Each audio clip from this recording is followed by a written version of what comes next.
Bob Beckel. This is Cal Thomas, a conservative who is pro-life, A liberal who once worked for Jimmy Carter. who favors smaller government, Who believes in big government. and in a town full of cheap shot artists, I've never heard Cal take a cheap shot. But even when he's wrong, he's likable. And this is Common Ground. And this is Common Ground.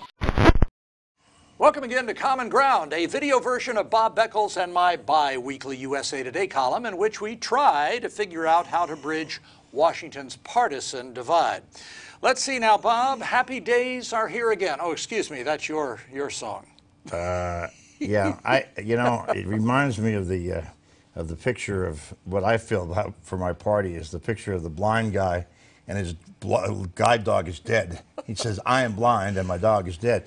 Did you get to see the number of the truck that ran us over yesterday? Yeah, I think it had a big R on the side. But I want to go back to what John Kennedy said, 50 years ago, elected this month, who said in his inaugural address that this is not a victory of party. And I believe in that. I think the voters were so tired of the politically centric, the politician-centric attitude in Washington, that they just had a major hissy fit, and properly so. Look at the numbers, Bob. 65 members of the House, improved the Republican standing in the Senate, very close now to a tie almost.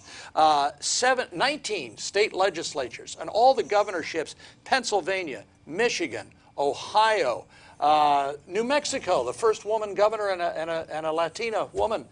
This is a wipeout for Republicans. Would you like to take the entire segment here and talk about your successes yesterday? Listen, this was not a victory for the Republican Party. It was not. It was certainly a repudiation of a lot of the Democratic policies. I accept that.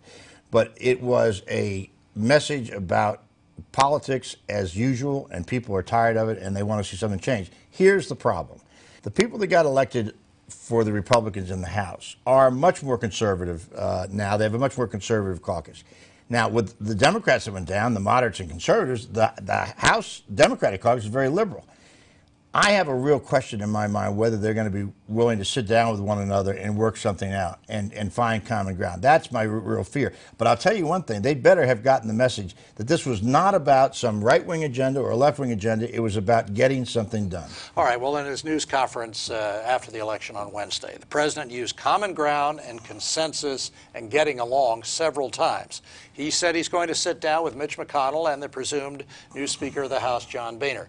But the Republicans don't have any incentive to compromise, do they? And when Democrats talk compromise, it usually means that the Republicans come their way. The president was asked at his news conference, what would you be willing to compromise on? The only specific he gave was energy policy.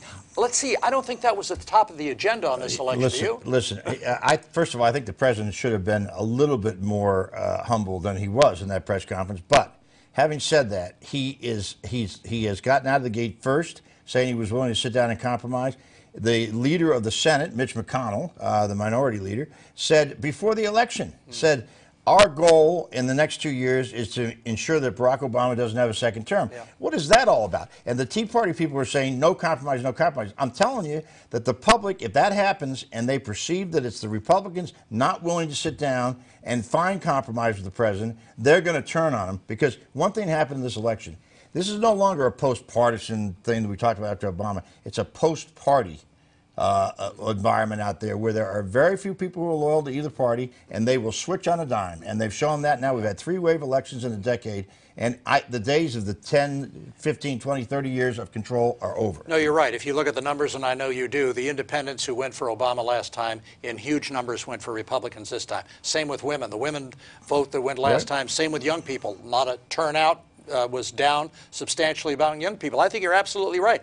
People are tired of the politicians putting themselves first. We've got an effective 10% or more, depending on how you count it, jobless rate in this country. The president says, well, the economy is coming back slowly. We've had 2% growth for a couple of months in a row. That's way below what it needs to be. But people are tired of the politicians putting themselves first. And to quote Bill Clinton, who wanted to put people first, that's what they'd really like to see. Yeah, I think that's right, that still comes down to getting something done. I mean, one of the things that the people are concerned about is the deficit. We know that, and the Republicans have said we want to do a $100 billion tax cut. Well, but they don't want to touch entitlements and they don't want to touch defense, which means they're going to have to get into some real sacred cows. Now, I want to see if they've got the courage to step up to it. The Democrats have not in the past, I'll admit that. But somebody's ox has got to get gored here if we're going to get this thing under control. And if they don't do that and they sit back and play politics with one another, the voters will seek their revenge again. And they have, as I said, no loyalty to party anymore. And it's getting less and less. Yeah, I agree with you on that. And I heard one talk show host, I think it was a conservative, say that the Republicans are on a short leash. He compared it to probation. I think that's absolutely right. If the Republicans just play the same games that they've played in the past, including when they controlled both houses of Congress, the voters are going to jerk their leash real quickly in 2012. And one other thing I'd say is that they better be, I know there's talk about subpoenaing a lot of Democrats to come up and all that. The public, maybe some of that needs to be done, but frankly, I think if you're going to do that, bring Halliburton up. But the point is, the public wants to get their agenda done. They don't want to see politics as usual. And the way this is shaping up, it may be like that. But anyway, we agree on that. All right, good. Look, check out our column in the paper and on USA Today's opinion website at opinion.usatoday.com. Thanks for tuning in, and come back again in 2 weeks for the next installment of Common Ground.